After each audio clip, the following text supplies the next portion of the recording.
আমরা খুবই দুঃখজনক এইরকম সড়ক দুর্ঘটনা আর যেন কারো ভাগ্যে না হয়। আজকের দুর্ঘটনায় মোট 3 জন মারা গেছে এবং 6-7 জন আহত অবস্থায় চিকিৎসাধীন আছেন। হঠাৎ করে আমাকে ভোর 6টায় ফোন দিল যে আপনার ছেলের গাড়ি অ্যাক্সিডেন্ট করছে। কালকে রাত্রে ওনাদের সঙ্গে কথা হয়েছে যে ওরা আসতেছে ঢাকা থেকে, তবে সকালে শুনলাম যে গাড়ি অ্যাক্সিডেন্ট হয়েছে। অ্যাক্সিডেন্ট হয়ে মানে একই ফ্যামিলির মানে 3 জন আর কি মারা গেছে। তো লাশগুলো আমরা হস্তান্তর করলাম, করে এখন মানে প্রসেসিং চলতেছে। এগুলো আর কি আমরা নিজে লাগায় নিয়ে যাবো আর কি। একই ফ্যামিলির 3 জন আর কি মারা গেছে, মানে সবগুলোই আর কি সরকারি জব করে, সবাই একত্রিত হয়ে আর কি আসতেছিল আর কি। ওরা আসতেছিল হচ্ছে মিরপুর থেকে। আমার চাচা ফুপুরা হচ্ছে 3 ফ্যামিলি ঢাকা থেকে কালকে রওনা দিয়েছিল হাইএক্স গাড়িতে আসতেছিল আর কি। ওরা বলছিল যে বাসায় এসে সেহরি খাবে, তো বাসায় আসা হয় নাই। বগুড়া এসে ওই একটা কোন মাথার মোড় আছে নাকি, ওখান থেকে ডিরেক্ট দিনাজপুর চলে গেছে। ড্রাইভারটা বুঝতে পারে নাই, ওখানে ওরা সেহরি গেছে। আমরা আসলে সেহরিতে তাদের সঙ্গে কথা বলছি, সবার সঙ্গে প্রায় 5টা-6টা বাজেও কথা হয়েছে। 5টা-6টার পরে কিছুক্ষণ পরে শুনতে পাই এই খবর যে অ্যাক্সিডেন্ট হয়েছে। ওই খবর শুনে আমরা সকালে আসলে কাউনিয়া থেকে রওনা দিই, আমরা বাড়ি থেকে আসি। একজন হচ্ছে ডিজি অফিসে জব করে, হচ্ছে প্রাথমিক শিক্ষা অধিদপ্তরে। একজন পররাষ্ট্র মন্ত্রণালয়ে জব করে। একজন হচ্ছে চিফ জুডিশিয়াল ম্যাজিস্ট্রেটে জব করে, হাইকোর্ট, ঢাকা হাইকোর্ট। 3 জন না, 3 জন মারা গেছে।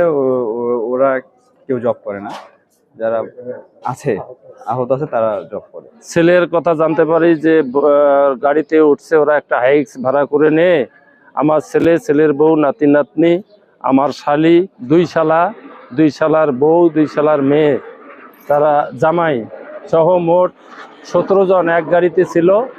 হঠাৎ করে আমাকে ভোর 6টায় ফোন দিল আমার এক ঢাকার থেকে এক জামাই যে আপনার ছেলের গাড়ি অ্যাক্সিডেন্ট করছে, 2 জন অলরেডি মারা গেছে। এখানে আমি তখনই ছুটে আসি, এখানে এসে দেখি আমার শালা এবং আমার শালি সে মারা গেছে, শালা মারা গেছেন, এবং আমার আর এক শালা শহীদুল ইসলাম, সে শিক্ষা অফিসে চাকরি করে, ওর ছোট মেয়ে তাইবা সেও মারা গেছে। আর সবাই গুরুতর অসুস্থ এই অবস্থায় আছে। এবং সেই সঙ্গে আমার যে ছোট নাতনি, এক নাতি এবং এক নাতনি, নাতি সুস্থ আছে কিন্তু নাতনি খুবই হেড ইনজুরি, সে এখানে রেফার লেগেছে ঢাকায়। আমরা খুবই দুঃখজনক এইরকম সড়ক দুর্ঘটনা আর যেন কারো ভাগ্যে না হয়। আজ সকাল 7:30টার দিকে বগুড়া জেলার শেরপুর থানার সনকার নামক জায়গায় যে একটা ওভারপাস আছে, ওভারপাসের উঠতে বাম পাশে যে রোড ডিভাইডারটা আছে, সেই রোড ডিভাইডার শুরুর অংশে এই গাড়িটা আমরা প্রাথমিকভাবে জানতে পারছি যে বেপরোয়া গতিতে এসে ওইটাতে আঘাত করে। আঘাত করার পর সামনের অংশ দুমড়ে মুছতে যায় এবং বাম পাশে যারা ছিল তারাই মূলত এই বড় ইনজুর্ড হয় এবং ওই অ্যাক্সিডেন্টে ঘটনাস্থলে একজন মারা যায়। আজকের দুর্ঘটনায় মোট 3 জন মারা গেছে এবং 6-7 জন আহত অবস্থায় চিকিৎসাধীন আছেন। তারা মোটামুটি ভালো আছেন, একজনের অবস্থা একটু খারাপ, চিকিৎসা চলছে, এখন ডাক্তাররা ভালো বলতে পারবেন। আর লাশের ব্যাপারে আইনগত প্রক্রিয়া চলছে, আইনগত প্রক্রিয়া শেষে পরিবারের কাছে লাশ হস্তান্তর করা হবে। ড্রাইভার ঘটনাস্থল থেকেই পলাতক, আমরা তার মানে এখনো নাম পরিচয়ও জানতে পারিনি, কেউ বলতে পারছে না। শহীদুল নামে একজন এই গাড়িটা ঠিক করছিল, তিনিও আহত। শহীদুল সাহেবের মেয়ে হচ্ছেন এই তৈয়বা, উনি মারা গেছেন। উনি এখন বেশ ট্রমার মধ্যে আছেন, কথা বলতে পারছেন না। ওনার সঙ্গে কথা বলে আমরা ড্রাইভারের ডিটেলস সংগ্রহ করব।